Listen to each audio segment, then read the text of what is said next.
pertama adalah kita membuka tab baru. Oke, setelah itu di menu pencarian di sini teman-teman bisa langsung klik ke Classrom. Oke, di sini saya sudah masuk ya. Di sini saya sudah masuk di tampilan awal dari Google Classrom. Ya, ini yang sudah dibuka. Oke, sesuai dengan judul video bahwa di sini saya akan membuat salah satu contoh bagi siswa. Setelah itu kita langsung klik tanda plus ya, tanda plus yang ada di pojok kanan atas ya. Oke, sudah saya buka, bisa perhatikan, saya ulang lagi. Dan di sini sudah ada petunjuknya bahwa buat atau gabung dengan kelas bersama Anda.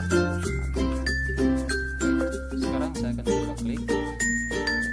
Di sini ada dua permintaan ya, ada dua tes. Yang pertama, di sini saya akan pilih karena sesuai dengan judul video saya akan membuat khususnya untuk siswa ya. Jadi di sini saya akan pilih poin pertama, gabungkan kelas.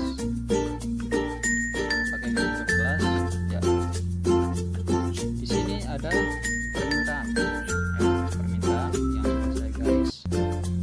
Gabung ke kelas, mintalah kode kelas kepada pengajar lalu masukkan kode kelas. Jadi nanti bagi siswa-siswi yang ketika mau membuat Google Class ini, nanti saya akan bagikan di grup WA masing-masing ya. Oke, di sini saya langsung masuk. Saya akan mengisi kodenya.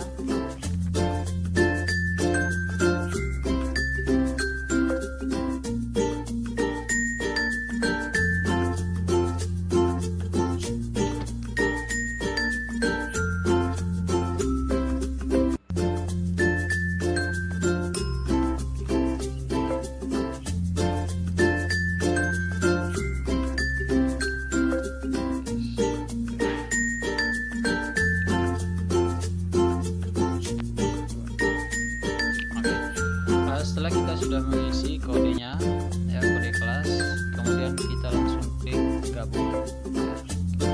Oke, di sini langsung klik gabung. Kita tunggu untuk codingnya. Ya, bisa diperhatikan bahwa di sini